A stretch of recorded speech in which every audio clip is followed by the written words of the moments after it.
ఒక కలను కని ఆ కలను నిజం చేసుకోవడానికి అణువణువు ప్రయత్నం చేస్తే ఖచ్చితంగా కల నెరవేరి మన ముందుకొచ్చి నిల్చుంటుంది. అలాంటి కలలు మోసుకొచ్చిన చాలామంది కథలు మనం ఎన్నో కళ్ళారా చూశాం, విన్నాం. ముఖ్యంగా సినిమా పరిశ్రమలో అయితే ఇటువంటి కథలు కలలు కొలలు ఎంతోమంది కలలు కన్నారు, వాటిని నెరవేర్చుకున్నారు. అయితే అదంతా ఎవరి కల కన్నారో వారి కోసం మాత్రమే. ఈ కల మాత్రం చాలా ప్రత్యేకమైన కల.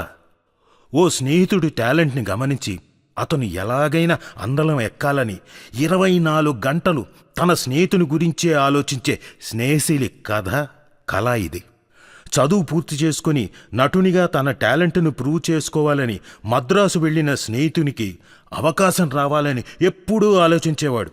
స్నేహితునితో ఉత్తర ప్రత్యుత్తరాలు నడుస్తూనే ఉండేవి. కొంతకాలం తర్వాత స్నేహితుని కోసం హైదరాబాద్ బస్ ఎక్కేశాడు. ఏం చేయాలో తెలీదు, ఎలా చేయాలో అస్సలు తెలీదు. సినిమా ఇండస్ట్రీలో ఎలాగైనా తనకు స్థానం ఉండాలని వెళ్ళిన ఏ మనిషికైనా తాను అందలం ఎక్కాలని, స్వతహాగా తాను ఎదగాలని కోరికుంటుంది. అది మానవ సహజం.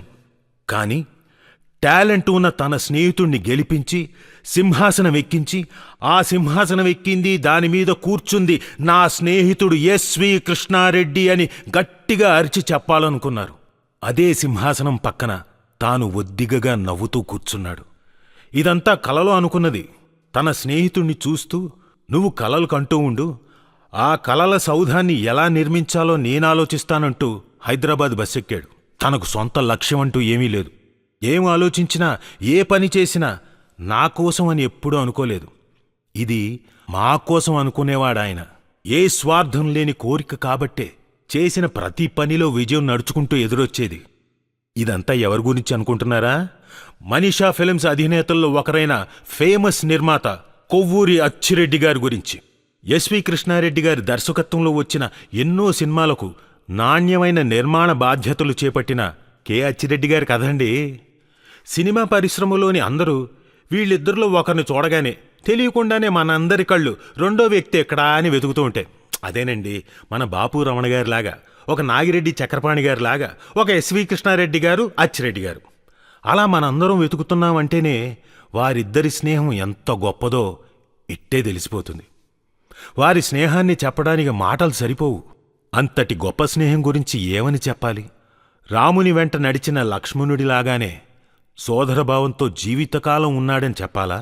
కృష్ణుడి మాటలు వింటూ తనను తాను మరచిన అర్జునుడని చెప్పాలా?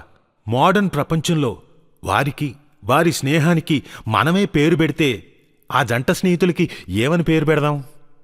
మీరే ఆలోచించి చెప్పండి.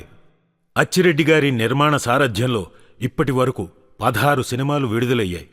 ఆయన సమర్పణలో యాజ్ ఎ ప్రెజెంటర్గా 8 సినిమాలు వచ్చాయి. సినిమా పరిశ్రమకు వచ్చిన తొలి రోజు నుండి ఆయన నిర్మాణంలో వచ్చిన చిత్రాలు బాక్సాఫీసు వద్ద గట్టి విజయాలు సాధించడంలో ఆయన పేరు అందరికీ సుపరిచితమే. మరి అచ్చిరెడ్డి గారు సినిమాలోకి రాకముందు ఏం చేసేవారు? ఆయన ఎక్కడి నుండి వచ్చారు? సినిమా పరిశ్రమలో ఎటువంటి బ్యాక్గ్రౌండ్ లేని ఆయన సినిమా ఇండస్ట్రీకి వచ్చి ఇంతటి ఘన విజయాలు ఎలా సొంతం చేసుకున్నారో ఓసారి చూసేద్దామా? పశ్చిమ గోదావరి జిల్లాలోని చిన్న ఊరు ఆరవల్లి. ఆ ఊరిలో కొవ్వూరి సత్యనారాయణ రెడ్డి, వెంకటరత్నమ్మ దంపతులకు జన్మించారాయన.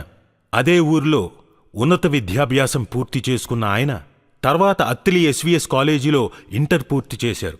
అక్కడే తన సీనియర్ అయిన ఎస్వి కృష్ణారెడ్డి గారితో స్నేహం కుదిరింది.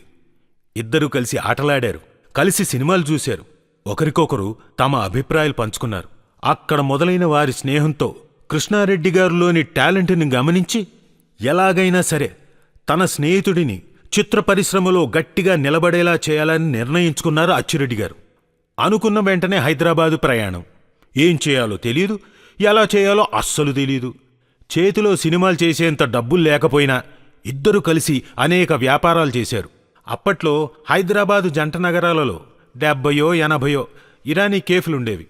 ఆ కేఫుల్లో సమోసాలతో పాటు బన్ను వంటి ఆహార పదార్థాలు ఉండేవి, కానీ స్వీట్లుండేవి కావు. అప్పుడు వారికి వచ్చిన ఆలోచనే స్వీట్స్ బిజినెస్. కొద్ది కాలంలోనే వీరి స్వీట్స్ ఆలోచన అందరికీ నచ్చింది. ఇరానీ కేఫ్లో ఆంధ్రా స్వీట్స్ అనే ట్యాగుతో జంట నగరాల్లోని ప్రతి ఇరానీ కేఫ్లో వీళ్ల స్వీట్స్ ఉండేవి. Sweets business super hit. Next ఏంటి అనుకోగానే అప్పుడప్పుడే పాప్ మ్యూజిక్ ఫేమస్ అవుతున్న సమయం అది. అందుకే పాప్ టీ అనే బ్రాండ్తో టీ పౌడర్ని అమ్మారు. ఆ బిజినెస్లోనూ లాభాలొచ్చాయి. చిన్నపిల్లలు తినే అనేక తినుబండారాలను హోల్సేల్ వ్యాపారాల్లా చేసేవారు. అక్కడ కూడా వెనక్కి తిరిగి చూసుకోలేదు. ఆ బిజినెస్ మంచి లాభాలను తెచ్చిపెట్టింది. ఫుడ్ బిజినెస్ వీరికి చక్కగా కలిసొచ్చింది. పగలంతా పనిచేయడం, సాయంత్రం కలిసి సినిమాలు చూడడం. ఆహాహా! పైగా భాషతో సంబంధం లేకుండా ఏ సినిమా అయినా చూసేవాళ్ళు. ఆ చూసిన సినిమాల మీద రివ్యూ చేసుకోవడం. కొంతకాలం అలా జరిగింది. కానీ సినిమా పరిశ్రమకు వెళ్లాలంటే వారు సంపాదించిన ఈ డబ్బు సరిపోదు. అప్పుడప్పుడే మార్కెట్లోకి వీసీఆర్, వీసీపీ అంటూ వీడియో బిజినెస్లు వచ్చాయి. మంచి ఊపు మీద ఉన్నాయి.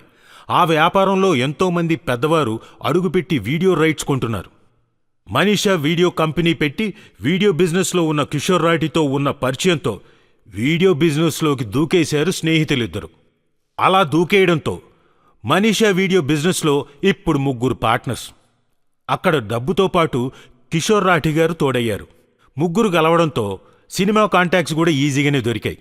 ఇప్పుడు సినిమా చేయాలంటే ప్రొడక్షన్ ఒకటే కాదు, డిస్ట్రిబ్యూషను, ఎగ్జిబిటర్సు అంటూ చాలా కథలుంటాయి. ఇవన్నీ కూడా తెలియాలి కదా.